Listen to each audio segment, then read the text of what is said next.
Amém, meus irmãos? A graça e a paz do Senhor Jesus. A gente vai dar prosseguimento na nossa jornada no Evangelho segundo Lucas. Estamos no capítulo 10, então se puderem estar abrindo a Bíblia de vocês. Lucas, capítulo 10, dos versículos 38 ao 42. Diz assim: Caminhando Jesus e seus discípulos chegaram a um povoado onde certa mulher, chamada Marta, o recebeu em sua casa. Maria, sua irmã, ficou sentada aos pés do Senhor, ouvindo a sua palavra. Marta, porém, estava ocupada com muito serviço. E, aproximando-se dele, perguntou: Senhor, não te importas que minha irmã tenha me deixado sozinha com o serviço? Dize-lhe que me ajude.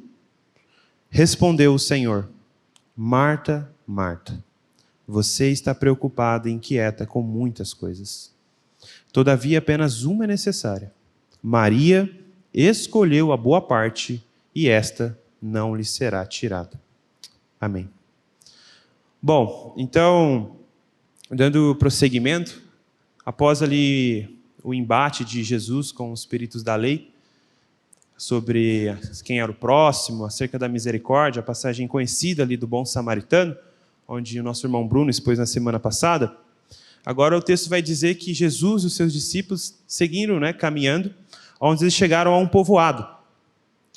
Esse povoado que Lucas nos relata aqui, muito possível é Betânia, onde a gente vai ter essa informação em João, capítulo 11, e depois a gente vai ler essas passagens, a gente pode averiguar certinho.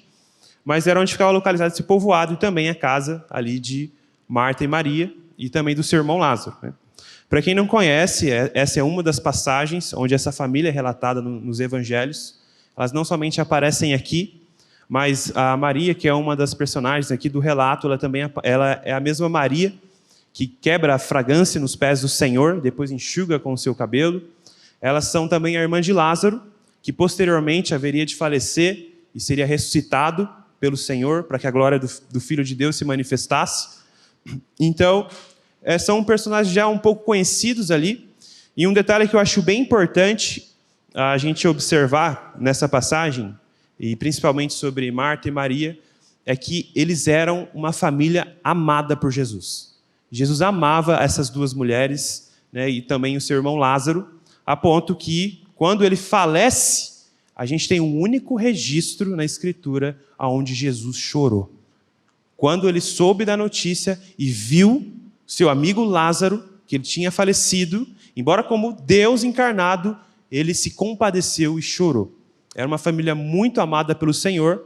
E depois a Maria, que é na passagem onde ela derrama o frasco de fragrância ali sobre os pés do Senhor, o próprio Jesus ressalta que aquilo ficaria registrado por todas as épocas para que servisse de exemplo do estilo de devoção que ele queria a ele, daquela mulher. Então, assim, são pessoas que eram muito amadas por Jesus e desenvolveram um papel muito interessante ali no seu ministério. Eu vou pedir para abrir, por favor, no Evangelho segundo João, no capítulo 11, do versículo 1 ao 5, para a gente dar uma olhada um pouco sobre o relacionamento que o Senhor tinha com essa família. Havia um homem chamado Lázaro. Ele era de Betânia, do povoado de Maria e de sua irmã Marta. E aconteceu que Lázaro ficou doente. Maria, sua irmã, era a mesma que derramara perfume sobre o Senhor e lhe enxugara os pés com os cabelos. Então as irmãs de Lázaro mandaram dizer a Jesus: Senhor, aquele a quem amas está doente. Ao ouvir isso, Jesus disse: essa doença não acabará em morte. É para a glória de Deus, para que o Filho de Deus seja glorificado por meio dela. Jesus amava Marta, a irmã dela, e Lázaro. Acho que só até os 5 mesmo, Gabriel. Então a gente vê aqui, pelo relato de João, o quanto que o Senhor tinha afeições pelos três ali. Por Maria, pela sua irmã Marta e também pelo seu irmão Lázaro. Então eles caminhando ali, a Marta se disponibiliza para recebê-los em sua casa. Então, naquele tempo, né, a gente não tinha, como posso dizer, essas regalias que a gente tem hoje, né, como um Airbnb, Trivago, 1, 2, 3 milhas, né, onde a gente pode rapidamente se hospedar em algum lugar, em algum local. Ela não tinha isso naquela época, né? Então, era uma prática muito comum a hospitalidade, onde você recebia pessoas que estavam viajando por longas distâncias, que faziam viagens ali de 2 até 3 dias, e não tinha onde dormir, né? Porque quando chegava na calada da noite era muito frio, era muito perigoso dos assaltantes, então pessoas, né, se disponibilizavam em receber esses viajantes para cuidar, né? Que é uma das próprias passagens que a gente viu do bom samaritano ali também. É um relato disso, que era um costume muito comum daquela época. Então, Marta ali se disponibiliza, e Maria também, para receber o Senhor em sua casa. Porém, a gente vai ter 2 atitudes diferentes dessas irmãs quando o Senhor e os seus discípulos ficam na sua casa, que é agora a gente vai ver no versículo 39. Maria, sua irmã, ficou sentada aos pés do Senhor, ouvindo-lhe a palavra. Marta, porém, estava ocupada com muito serviço, e aproximando-se dele, perguntou: Senhor, não te importas que minha irmã tenha me deixado sozinha com o serviço? Dize-lhe que me ajude. Então a gente vê que Maria, ela fez uma escolha aqui. Ou seja, era muito comum naquela época que as mulheres elas eram totalmente responsáveis pela hospedagem. Então ela fazia toda a tarefa doméstica, era responsável por toda a questão da alimentação. E Maria, ela toma uma decisão diferente. Em vez de ajudar a sua irmã, ela, ali como numa posição de discípula, ela se senta juntamente com os discípulos, e talvez muito possível seu irmão Lázaro, para ouvir os ensinamentos de Jesus, né? Então, uma coisa que a gente precisa observar. Então, ela tomou a decisão de ouvir as palavras de Jesus, enquanto a sua irmã, como mais posteriormente a gente vai observar melhor, ela ficou ali sobrecarregada com o serviço. Só que a gente precisa entender o que essa mulher viu. Sabe, o que foi revelado para ela, o que ela entendeu, a ponto dela se colocar nessa posição. Tipo assim, olha, eu estou meio que rompendo um costume da época para sentar e ouvir as palavras desse homem. Esse homem precisava ser alguém muito importante. Esse homem precisava ser alguém, assim, que ninguém igual visitaria aquele lar, aquele povoado. Então, como a gente já viu, como ele já tinha um relacionamento com aquela família, Maria sabia quem era Jesus. Ela sabia que quem estava na casa dela era nada mais e nada menos que o Rei do Universo, o Filho de Deus, o bendito, aquele que Sião aguardava, aquele que haveria de se assentar no trono de Davi e governar para sempre, né, por meio de Israel, e estender o seu reinado por todas as nações da terra. Ela, naquele povoadinho, naquela casinha pequena, simples, estava o Rei do Universo, o Filho de Deus. Então, quando ela entende isso, quando ela tem essa revelação, ela tem 2 escolhas aqui. Ou eu fico aqui sobrecarregada com o serviço e com essas coisas que são secundárias, ou eu vou aproveitar cada momento que o Filho de Deus está aqui. O que eu puder extrair, o que eu puder aprender dele, eu não vou desperdiçar. E essa é a escolha de Maria. Esse se assentar aqui, aos pés, e ouvindo a sua palavra, ele remete muito realmente ao ensino de um discípulo. Você vai, por exemplo, em algumas outras passagens, diz que o apóstolo Paulo se assentava aos pés de Gamaliel, e por ele era instruído. Ou nas passagens de Provérbios, que vai dizer: filho meu, ouve as minhas palavras, inculque os meus ensinamentos na sua mente, escreva eles na tábua do seu coração. Então era muito comum essa disposição, quando você concordava com aquele mestre, de entregar o seu coração, de querer receber, de querer extrair, de aplicar os ensinamentos. Então ela tinha entendido, ela creu que Jesus realmente era o Filho de Deus, que Jesus era realmente o Messias que era prometido, que aquele homem que estava ali, na casa dela, era quem o Moisés falou, era quem os profetas falaram, era quem os salmos testificavam, era ele estava ali, agora, naquele momento. Então ela não quis outra coisa, senão, como vai dizer, ouvir a sua palavra. Era só isso que ela queria, aprender com Jesus. Ela ouviu o convite do mestre, vem, aprendam de mim, que sou manso e humilde de coração. Então, era só isso que essa mulher queria, aprender com Jesus, ouvir a sua palavra, né? Mas, num contraponto, a gente vai ver que a sua irmã não teve a mesma atitude, que a gente vai ler agora. Marta, porém, estava ocupada com muito serviço e, aproximando-se dele, perguntou: Senhor, não te importas que a minha irmã tenha me deixado sozinho com o serviço de casa? Então, agora a gente vê pelo outro lado. Marta que também entendeu. Ela também entendeu quem é que estava na casa dela. Ela não estava sendo um leiga aqui. Ela entendeu que o rei do universo estava ali, como um homem, encarnado, na sua casa. Aí pensa, vou deixar essa casa aqui, né, tinindo, vou fazer o melhor banquete, eu vou fazer vou fazer chover, né? E ficou maluca, porque assim, acho que principalmente quem é casado vai entender isso um pouco melhor, né? Quando você vai receber uma pessoa em casa, um casal de amigos ou qualquer outra coisa, já principalmente a mulher fica voada, limpa ali, limpa aqui, né? Limpa até o rejunte, sabe? Tipo, o que não faz no dia que vai receber uma pessoa, ela se disponibiliza a fazer.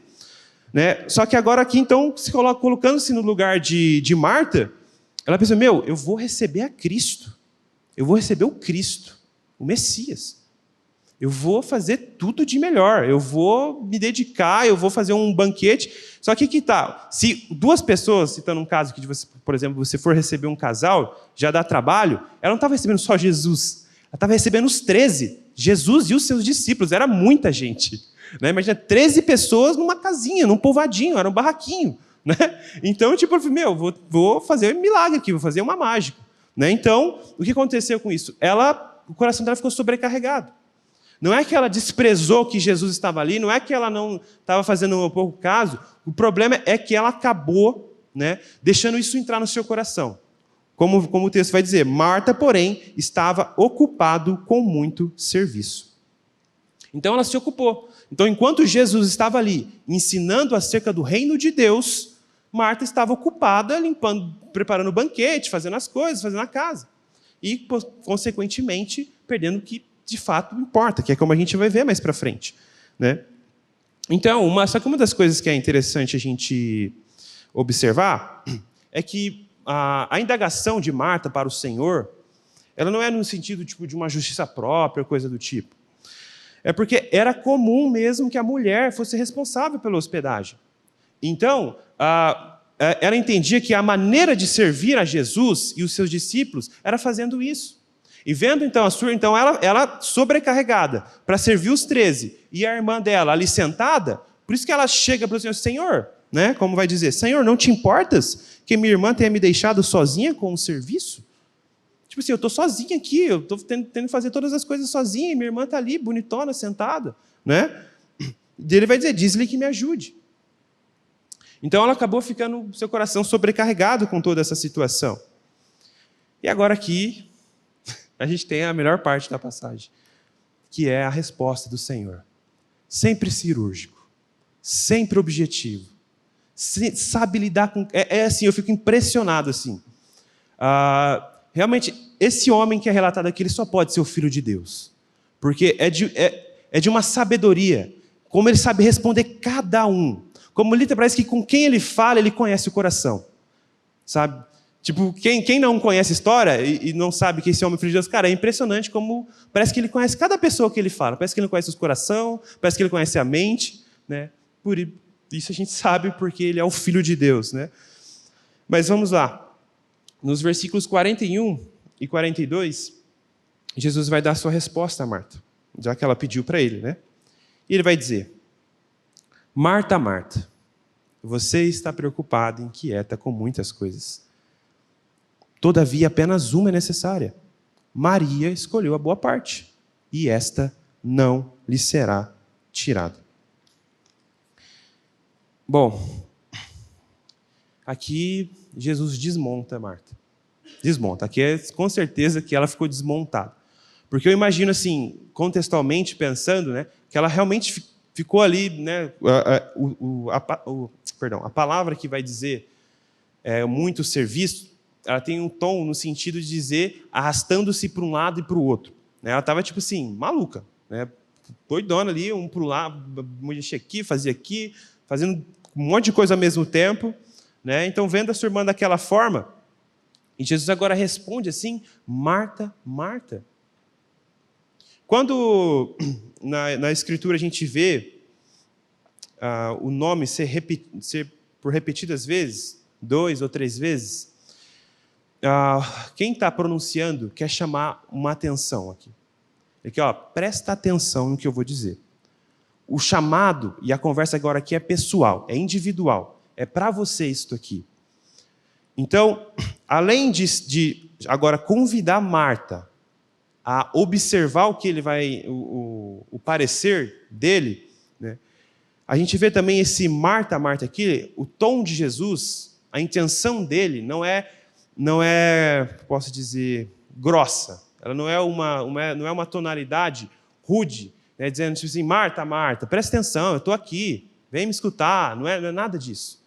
Literalmente, ele tem a intenção ali de desmontar a argumentação da cabeça dela, desfazer essa ansiedade, esse peso que está no coração dela e fazendo de uma maneira convidativa. É tipo assim, Marta, Marta, você está sobrecarregada, seu coração está ansioso, vem aqui, vem ouvir também. Sabe? Tipo assim, o que você já fez está bom, está o suficiente, vem me ouvir também. Vem aprender de mim. Né?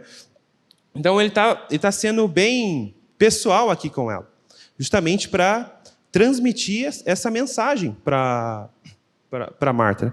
Ô, Gabriel, tem como colocar o versículo 41 e 42 na mesma... Aí, perfeito. Se puder deixar assim, fica melhor. Então, Marta ali que estava com o seu coração preocupado e inquieta, com detalhes, com o exterior. O Jesus aqui, ele não está, a gente precisa observar, ele não está desprezando o serviço dela. Ele não está dizendo assim, nossa, bem, para que tudo isso? Né? Porque algumas passagens, onde diz assim, todavia apenas uma é necessária, alguns manuscritos vão dizer, todavia poucas coisas são necessárias. Não é que tipo assim, Marta, não importa o que você está fazendo. Né? Eu não tenho interesse. Né? Poucas coisas são necessárias. Ou seja, você está comprometida e sobrecarregada com pequenos detalhes. Coisas assim que não vão fazer diferença. Porque o que acontece? A gente pode ler essa passagem aqui e entender, então, que tipo assim, então não importa. É irmão, eu vou receber de qualquer jeito, ele tem que aceitar porque é irmão. Né? Jesus tinha dito, o filho do homem não tem nem onde repousar a cabeça. Então, vem aqui, dorme ali onde a gente coloca o estrado dos pés, e é isso daí. Não é isso que Jesus quer dizer. Ele está querendo tirar, porque ela estava com o coração sobrecarregado em detalhes, em coisas superficiais, sendo que o que era necessário, o que era suficiente, já tinha. E o principal daquela noite não era o banquete dela. Era o que Jesus tinha para dar. Então, o que realmente importa não era o que Marta tinha para oferecer, era o que ele veio trazer para aquela casa.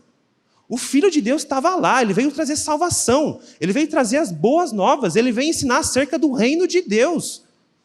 O mistério que estava oculto durante épocas e gerações, agora está sendo revelado. O reino começou, os últimos dias foram inaugurados. O Filho estava ali. E isso era o que verdadeiramente importa. Isso era o que era necessário. Né? Então, isso chega a ser até cômico, a pessoa se importar com esses detalhes tão sutis, quando a pessoa mais importante do universo estava na casa dela. Né? Então, uma das coisas que a gente precisa também sondar o nosso coração é se a gente também não se comporta dessa maneira. Porque a gente vê que Marta perdeu ao Senhor, perdeu o Senhor no seu coração de vista, servindo ao Senhor. Servindo ao Senhor. Querendo servir a Cristo, ela estava deixando de lado a melhor parte, que é ouvir a Cristo, que é permanecer em Cristo, que é aprender de Cristo, que esse é o nosso chamado, a vida eterna é essa, que conheçam ao único Deus verdadeiro e a Jesus Cristo a quem enviaste. Essa é a vida eterna, é isso que a gente vai fazer para todos sempre, isso é o que de tudo importa, mais importa o que Deus tem para nos falar do que a gente tem para falar para Ele. Provérbios vai nos dizer que quando você se chegar à casa de Deus, sejam poucas suas palavras, porque Deus está no céu e você ainda está na terra. Então o que importa é o que Cristo tem para nos ensinar, o que importa é o que o Senhor tem para nos edificar, e não o que a gente tinha a dar para Ele. Então quando o Messias, o Rei do mundo, do universo, o Filho de Deus, chegou naquele povoado, o foco ali não era banquete, o foco ali não poderia ser coisas superficiais, não poderia ser o pão que estraga, tinha que ser o pão que desceu do céu, o verdadeiro pão que dá vida aos homens. Esse era o foco daquela noite, né? E a gente às vezes se perde nisso. Irmãos, uma vez, a gente participou de uma conferência e teve um momento ali de pequenos grupos, onde trocou umas ideias, separou o pessoal para trocar umas ideias, para conhecer. E tinham pessoas que eram de outras comunidades, pessoas que eram até de outras cidades. E a gente tinha um rapaz do nosso grupo, que teve um momento ali de abertura para se conversar, e assim, ele abriu o coração assim, porque ele falou assim, olha, cara, eu trabalho na igreja, né, eu sou assalariado, a igreja que eu participo é uma comunidade lá em São Paulo, é uma igreja muito grande, é uma igreja muito influente, né, eu trabalho na parte de mídia, eu cuido de toda a parte do som, mídia, tudo isso é eu que faço. E, cara, eu estou de segunda a domingo na igreja. Mas, cara, eu estou longe de Jesus. Estou longe. Estou todo dia lá servindo. Mas eu não lembro, assim, eu não lembro a última vez que eu orei, que eu li a Bíblia, que eu tive um tempo com o Senhor. E estava ali, servindo, né? Então, isso é totalmente possível acontecer com a gente. Ocupado no serviço ao Senhor, e esquecendo-se o principal, que é aprender com Ele.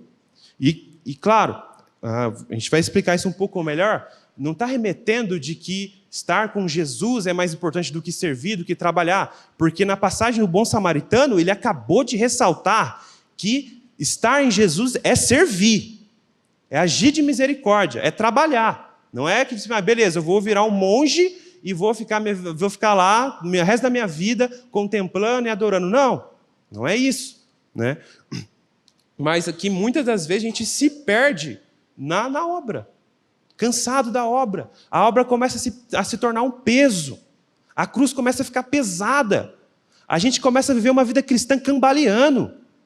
Quando Cristo nos chama para correr com perseverança a corrida, a gente está vagaroso, não corre mais, anda a passos lentos, se não estagnado.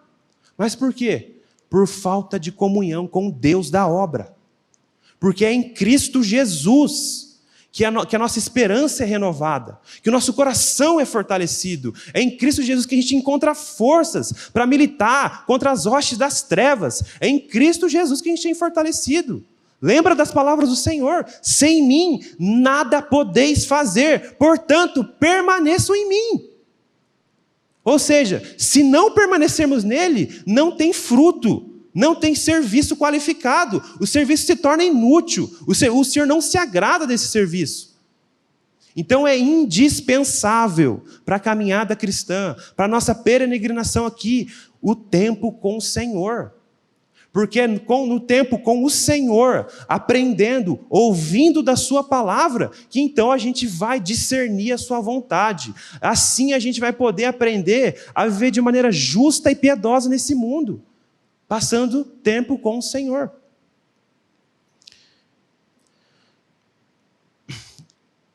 Então, meus irmãos, a gente precisa policiar o nosso coração diante de Cristo. Se a gente não tem perdido o Senhor de vista na caminhada. E assim, embora a passagem esteja referindo-se diretamente a ela preocupada ali com em servir, em fazer uma coisa boa para o Senhor e deixando de lado o principal, que era ouvir dele e aprender dele, a gente pode ser de outra coisa. Você pode ser que não esteja ocupado, sobrecarregado com o serviço ao Senhor, mas pode estar sobrecarregado com o trabalho. Você tem um tempo livre e fala, cara, eu vou pegar outro trabalho, eu vou ganhar mais, eu preciso morar em tal lugar, eu preciso fazer isso. E vai sobrecarregando, seu coração vai ficando ansioso e você não lembra a última vez que você teve comunhão com Cristo. Você já não tem mais tempo para abrir a Bíblia e meditar naquelas palavras. Você não tem mais tempo para chegar diante de Cristo e apresentar suas ansiedades, interceder pelas almas dos perdidos. Você já não tem mais tempo para isso. Às vezes você tem até tempo, mas isso começa a se tornar pesado para você.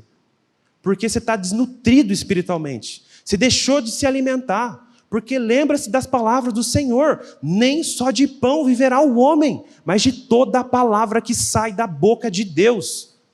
Esse é o alimento do cristão. Até de maneira sobrenatural. A gente viu Jesus ficou 40 dias no deserto sem comer, se alimentando somente da palavra de Deus. Então, meus irmãos, a gente precisa nos avaliar diante de Cristo, nos achegar sinceramente com Ele e discernir o que tem nos deixado vagarosos, o que tem sobrecarregado o nosso coração, o que está substituindo esse momento com Jesus. Porque assim, meus irmãos, esse momento com Jesus, como Ele mesmo vai dizer, é a melhor parte. É a melhor parte. O momento aonde eu fecho a porta do meu quarto e busco o meu Pai em secreto é a melhor parte.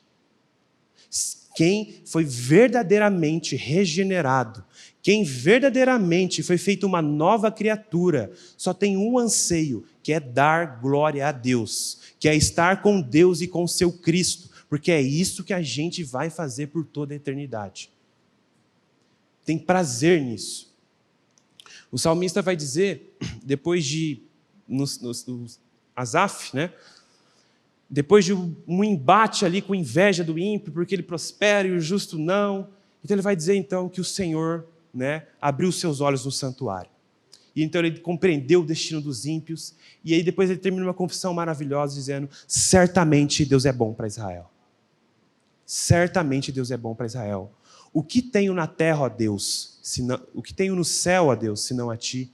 E na terra nada mais desejo além de estar junto a Ti. O meu corpo e o meu coração podem fraquejar, mas Deus é a força do meu coração e a minha herança para sempre. Louvado seja Deus. Louvado seja Deus por esse privilégio que foi conquistado na cruz. A gente não tem noção do privilégio que é agora se aproximar de Deus. Quando naquela cruz ele bradou tetelestai e o véu do templo foi rasgado de cima a baixo, a gente não tem noção do que foi conquistado ali. A gente não tem noção da grandeza que foi conquistado ali. Agora o homem, por meio de Jesus Cristo, pode se aproximar de Deus com toda a confiança. Me lembrou o pastor Glenn agora, se fosse uma igreja de crente. A gente não tem noção, de verdade, a gente não tem noção da grandeza que é isso, que foi conquistado por Cristo. Esse novo e vivo caminho que Ele abriu. Quer ter acesso a Deus, quer ter comunhão com Deus. Eu gosto muito daquele cântico, né? Que não existe nada melhor do que ser amigo de Deus. A gente não tem noção, irmãos, do privilégio. A gente perde isso de vista. Mas por que a gente perde de vista? Porque a gente perde a comunhão com Ele. Na medida que a gente ora, busca o Senhor em secreto, com um coração sincero, medita na sua palavra, a esperança é renovada, a fé é fortalecida, o coração é animado novamente para a labuta, para o peleja, que aí é a outra parte. A gente não pode cair. Tudo isso é para uma coisa, para o trabalho, para colocar a mão no arado e não olhar para trás. É para isso. Então, meus irmãos, todavia apenas uma é necessária. Maria escolheu a boa parte, e esta não lhe será tirada. Então Jesus disse que, olha, Marta, seu pedido não vai ser concedido. Não vou tirar Maria dali. Porque ela está praticando o alvo da fé, que é amar Jesus e se alegrar nele. Eu não vou tirar isso, eu não vou pedir para ela vir e se ocupar com detalhes. Ela escolheu a boa parte. Irmãos, e essa é a boa parte de tudo mesmo, com Jesus, sabe? Às vezes a gente está ali sobrecarregado nas rotinas do dia a dia e a gente não deixa de lado o nosso devocional, nosso momento de oração. E esses tempos atrás o Senhor até incomodou eu e minha esposa porque a gente tinha um costume ali de todo final de semana acordar cedo para ter esse momento com o Senhor e foi chegando um tempo que você vai acordando mais tarde, vai ficando cansado, vai empurrando com a barriga. Mas quando essas coisas vão acontecendo, você nem percebe. Mas depois que você abre esse livro, sabe? Depois que você escuta as palavras do Senhor, você fala, meu Deus, onde que eu estava? Tipo assim, por que meu coração insiste em se desviar e sobrecarregar com as ansiedades e com preocupação de detalhes? Sabe? O que importa é isso, sabe? Esse momento com Jesus. Todavia, apenas uma é necessária. Ou seja, o que Marta já tinha feito estava bom. Estava suficiente. Marta, tá bom, tá ótimo já o que você fez. Vem, junta-se aqui com a sua irmã, com os discípulos e vem aprender. Vem me ouvir. Né? E essa não lhe será tirada. Irmãos, eu quero dar uma conclusão sobre a passagem. Servir é essencial. É indispensável para a vida cristã. Deus nos chamou para o serviço. Mas a intimidade com Cristo é ainda mais fundamental. Então, a intimidade com Cristo é a base, é o fundamento da vida cristã. E o serviço é a parte externa. A gente é chamado para o serviço juntamente com uma intimidade com Cristo. Né? Paulo a Timóteo vai escrever que nos últimos dias os homens seriam mais amigos dos prazeres do que amigos de Deus. Ou seja, ele estava escrevendo para a igreja, não estava falando dos ímpios. Embora os ímpios possam estar inclusos também, né? Mas assim, é bem complicado, porque eles não são amigos de Deus, mas pode servir. Mas ele está falando para a igreja que uma das características da igreja seria que ela amaria mais os prazeres do que a Deus. Isso é verdade, irmãos. Isso é verdade. Falo por mim. Se a gente falar aqui agora, né, se a Isa aqui falar, gente, vamos lá para minha casa orar? Eu tenho me sentido tão angustiado, tão triste, vamos lá orar? Né? E a Carol fala, gente, vamos para um churrasco? Tipo, vai dar só a Isa e o Léo lá na casa orando. Né? O Léo ainda vai ficar dividido ainda, falando, e agora? Porque eu não estou falando que essas coisas são pecados, ou não estou falando isso, tá, irmãos? Estou querendo dizer que a gente tem, falando por mim mesmo, a gente é muito mais confortável, é muito mais prazeroso coisas lícitas do que a gente, né, se abster do conforto, se abster de talvez ver uma série, se abster de sei lá, qualquer outra coisa, do que ter comunhão, do que ser próximo, do que ser íntimo de Deus. E isso é um engano. Não é porque uma coisa é melhor que a outra, é muito pelo contrário. Porque se Deus criou esse prazer, e é bom de verdade, então o que Ele oferece por Ele mesmo através do seu Filho é infinitamente melhor. Infinitamente melhor. É que a gente fica entorpecido e enganado com os prazeres deste mundo. Mas o que Deus oferece por meio do seu Filho é muito melhor. A ponto que o salmista diz, o teu amor, ó Deus, é melhor do que a própria vida. Por isso os meus lábios te louvarão. Jesus não desvalorizou o serviço de Marta, mas destacou que apenas uma coisa é necessária: estar aos pés e aprender dele, que é manso e humilde de coração. Então, a gente pode até pegar um exemplo, para a gente tentar entender um pouco melhor. Vou pegar aqui a Isa e o Léo, que é o casal mais próximo que está aqui. Mas vamos supor que a Isa e o Léo, né, já casaram.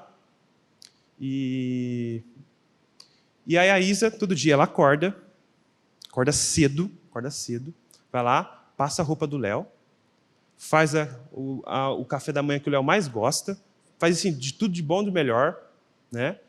E beleza, vai trabalhar, chega em casa, limpa toda a casa, deixa supimpa, zerada, casa cheirosa, né? Depois faz uma janta, faz a comida que o Léo mais gosta, comida que o Léo mais gosta, faz de janta e tal. Mas não fala com ele. Não fala com ele. Faz tudo o que ele gosta, mas não fala com ele. Aí no outro dia, mesma coisa. Melhor comida, casa limpa, almoço bom, janta bom, tudo melhor, mas não fala com ele. Aí um mês, uma semana assim, do bom e do melhor, mas sem intimidade, sem comunhão, sem relacionamento. Um mês, 2 meses. Léo, você estaria feliz nesse casamento? Acaba. Exatamente. Né? Por quê? Porque, embora não que essas coisas elas são descartáveis, mas o que vai sustentar é a intimidade, é a comunhão. Então, o que Jesus está nos ensinando aqui é isso. Não é descartando uma coisa em prol da outra, mas o fundamental é isso. Porque embora talvez não esteja a melhor comida, não esteja as melhores coisas, se tiver um ou outro, está ótimo. Da mesma forma com o Senhor. Por isso que Paulo diz, por amor de ti, somos entregues à morte todos os dias. Todos os dias. Somos entregues à espada, né? O que nos separará do amor de Deus? Seja a espada, a morte, fome, principados, potestades, nada pode nos separar do amor de Deus que está em Cristo Jesus. Então, para um cristão professar isso, é porque ele entendeu uma coisa. Eu amo o meu Deus e o meu Cristo. E o que importa é eu estar com Ele. Ainda que a espada esteja no meu pescoço, ainda que meus bens sejam confiscados, ainda que eu perco o ente querido mais amado e o meu entorno peça para que eu amaldiçoe esse Deus e morra, eu amo o meu Deus e sei que todas as coisas cooperam para os bens daqueles que amam a Ele. E eu sei que essa leve e momentânea tribulação está produzindo eterno peso de glória. Então o que importa é o meu Deus e o meu Cristo. Para encerrar, irmãos, queria dar algumas breves aplicações práticas para hoje. A primeira é, não devemos sobrecarregar o coração com preocupações e ansiedades. Mateus 6, do 31 ao 34. Portanto, não se preocupe dizendo, que vamos comer ou que vamos beber, ou que vamos vestir? Pois os pagãos, ou seja, os ímpios, os que não conhecem a Deus, é que correm atrás dessas coisas. Mas o Pai Celestial sabe que vocês precisam delas. Busquem, pois, em primeiro lugar, o reino de Deus e a sua justiça, e todas essas coisas serão acrescentadas a vocês. Ou seja, em prol da ansiedade com o dia de amanhã, Jesus diz, então, está ansioso, não sei o que eu vou comer, então trabalha mais. Não, busque em primeiro lugar o reino de Deus e a sua justiça. Eu lembro de uma frase de Lutero que eu gostei muito, né? Que ele dizia assim, quando ele acordava, assim, meu Deus, eu tenho muitas atividades esse dia, tal hora eu vou ter que fazer isso, aquilo, eu vou estar lá, por isso eu vou orar 3 horas. Ele vai justamente o contrário, né? Tipo, o que a gente pensa? Não, tem muita coisa para fazer, então vou deixar Deus de lado e vou fazer o que eu tenho que fazer. Eu falei, não, então vou acordar mais cedo e vou orar mais para fazer essas coisas com excelência e para fazer para a glória de Deus. Porque tão importante quando comer o meu café da manhã é eu ter comunhão com Deus. Tão importante quanto. Lucas 21, do 34 ao 36.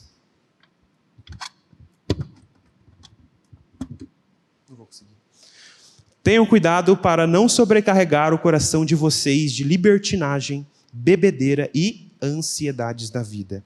E aquele dia venha sobre vocês inesperadamente. Porque ele virá sobre todos os que vivem na face da terra. Estejam sempre atentos e orem para que vocês possam escapar de tudo o que está para acontecer e estar em pé diante do Filho do Homem. Então, Jesus aqui alerta aos seus discípulos e a nós também, para que o nosso coração não se sobrecarregue. Então ele vai dizer ali com libertinagem, ou seja, pecado, né?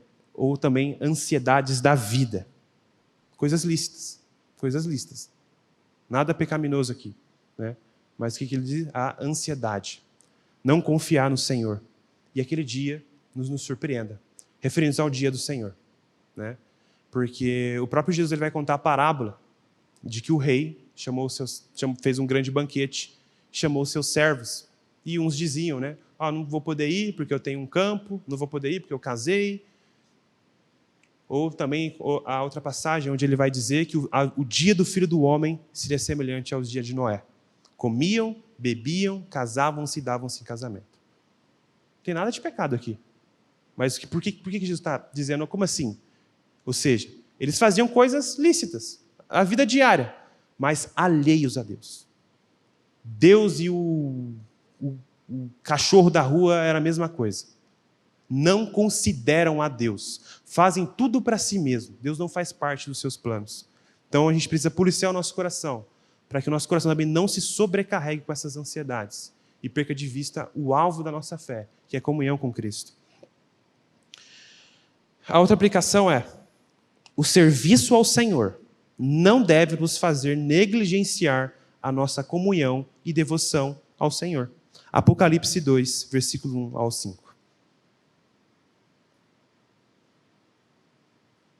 Ao anjo da igreja em Éfeso, escreva: estas são as palavras daquele que tem as 7 estrelas em sua mão direita e anda entre os 7 candelabros de ouro. Conheça suas obras, o seu trabalho árduo e a sua perseverança. Sei que você não pode tolerar homens maus, que pôs à prova os que dizem ser apóstolos, mas não são, e descobriu que eles eram impostores. Você tem perseverado e suportado sofrimentos por causa do meu nome e não tem desfalecido. Contra você, porém, tenho isto: você abandonou o seu primeiro amor. Lembra-se de onde caiu, arrependa-se e pratique as obras que praticava no princípio. Se não se arrepender, virei a você e tirarei o seu candelabro do lugar dele. Então Jesus agora que repreende a igreja, percebe a labuta da igreja de Éfeso. Olha como eles eram comprometidos com o próprio Senhor, com o evangelho, com a sã doutrina, com a santidade da igreja. Porém, eles perderam de vista uma coisa: o amor a Deus, o amor ao Senhor. Deixaram de praticar as primeiras obras, o amor a Deus e o amor ao próximo. Então, de alguma forma, aquele zelo, sabe, conseguiu sufocar o amor, o princípio, a base da fé, o vínculo da perfeição, que é o amor, e eles perderam de vista a Cristo, aquela devoção sincera. Paulo escrevendo a Timóteo, dizendo que quando ele se lembrava de Timóteo, ele se alegrava da sua fé sincera, das suas lágrimas sinceras, da fé que ele aprendeu da sua avó Lloyd, né, e tudo mais. Então, é esse tipo de fé que o Senhor se agrada. Um coração contrito e quebrantado, o Senhor não despreza.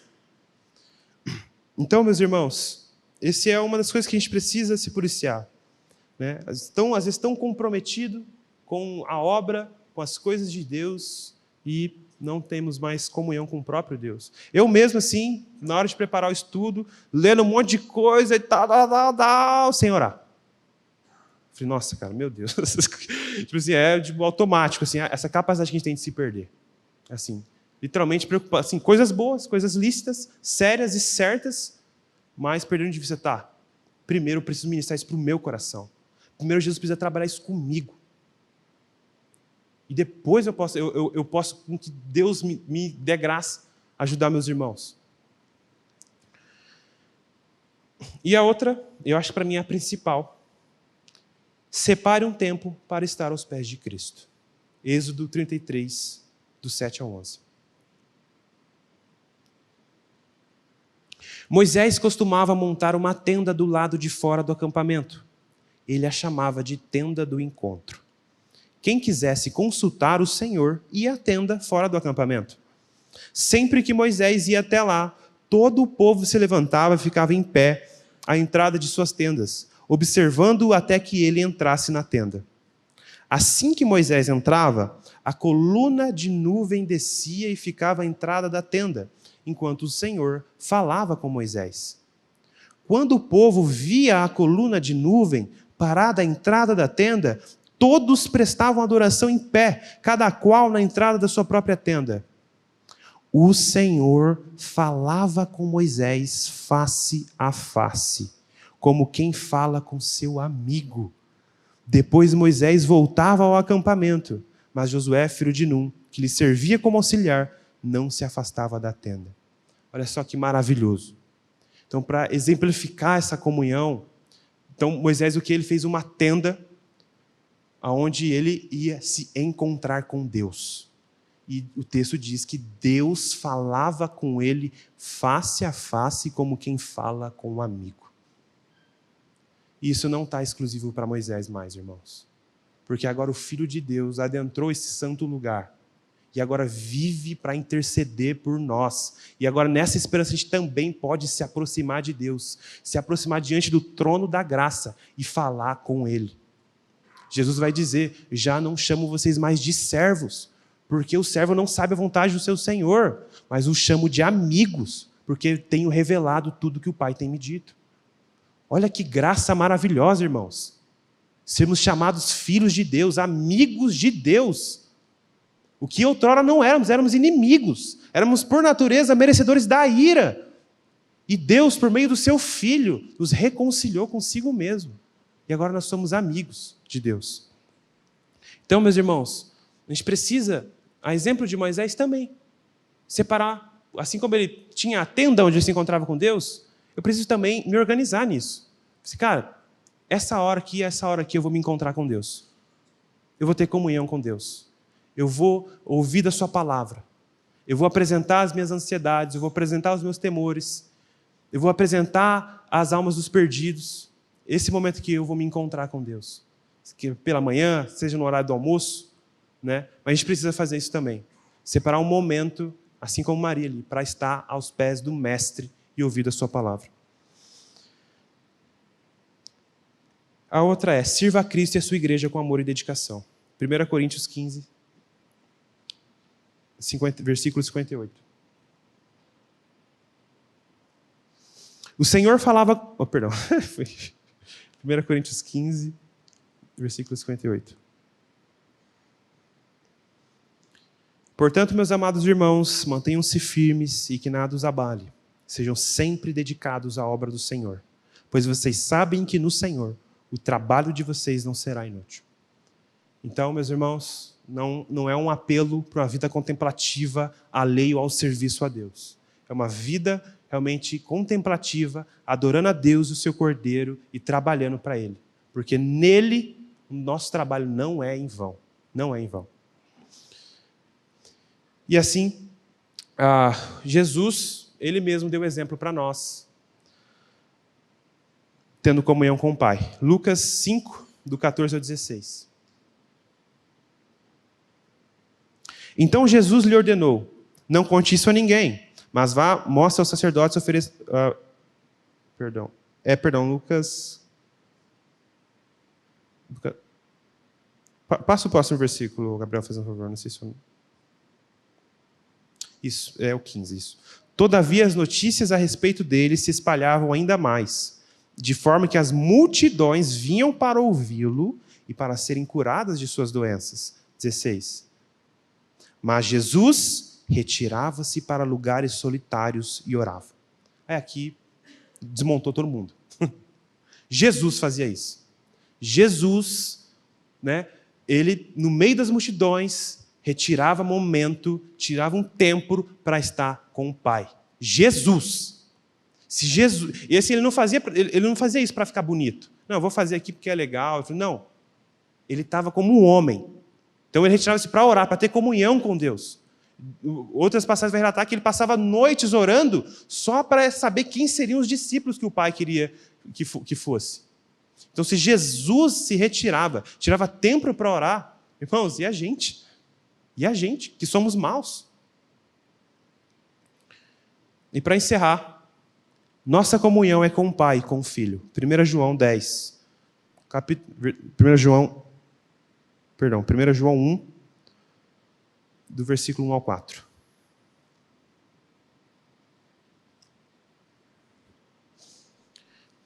O que era desde o princípio, o que ouvimos, o que vimos e com os nossos olhos, o que contemplamos e as nossas mãos apalparam. Isto proclamamos a respeito da palavra da vida. A vida se manifestou, nós a vimos e dela testemunhamos e proclamamos a vocês a vida eterna que estava com o Pai e nos foi manifesta. Proclamamos o que vimos e ouvimos, para que vocês também tenham comunhão conosco. Nossa comunhão é com o Pai e com seu Filho Jesus Cristo. Então, para isso foi proclamado o Evangelho a nós, para a redenção dos pecados, para a vida eterna em comunhão com o Pai e com seu Filho Jesus Cristo. Essa é a finalidade da nossa fé. Comunhão com Deus, serviço a Ele. Porque a gente reduz a salvação quando a gente pensa que, beleza, eu já fui salvo, fui justificado, nasci de novo, sei lá, né, tá tudo bem. Não, Deus nos reconciliou com Ele. Ou seja, agora Deus quer relacionamento, comunhão, e não só de maneira individual, porque Deus não salvou somente a eu, Deus não salvou o Léo, Deus não salvou só o Dimitri, Deus salvou o seu povo, os seus eleitos. Ele quer a igreja, Ele quer o seu corpo servindo a Ele de maneira fervorosa, buscando a Ele com intencionalidade. Porque a nossa comunhão é com o Pai e com o seu Filho Jesus Cristo. Meus irmãos, então, é o que nós tínhamos para hoje dessa passagem. Que o Senhor nos conceda essa graça, sincera e verdadeira, de entender, sabe, que realmente esse momento com Jesus é a boa parte. Do nosso dia, não tem nada melhor, não tem outra prioridade, senão que está nos pés de Jesus, ouvindo Ele, tendo comunhão com Ele, porque essa é uma das principais finalidades da nossa fé. E é isso que a gente vai fazer por toda a eternidade, conhecê-lo, servi-lo, amá-lo e juntamente com os irmãos. Amém? Beleza. Vamos orar? Pai, graças nós te damos, Deus, pela Tua palavra. Obrigado, Senhor Deus, que por meio dela o Senhor se revela a nós, através do Teu Espírito. Obrigado, Jesus, por ter nos salvado das trevas, da condenação, da ira que há de vir. Por ter nos dado um novo coração, uma nova vida. E por termos o maior de tudo, que é a comunhão e que é a intimidade com Cristo. Porque muitos homens se vangloriam por serem próximos de outros homens que exercem uma influência humana, Senhor. Mas nós temos acesso a Deus. Nós temos acesso a Cristo, o juiz e Senhor de todos e de todos, em quem Deus fez habitar toda a plenitude da divindade. Nós temos acesso a Ti, Jesus. Então, nessa noite, ilumina os olhos do nosso coração, para que vejamos a beleza dessa boa notícia e nos comprometamos, Senhor Deus, em Te buscar fervorosamente, em Te servir, Jesus, fervorosamente para a glória de Deus. Amém.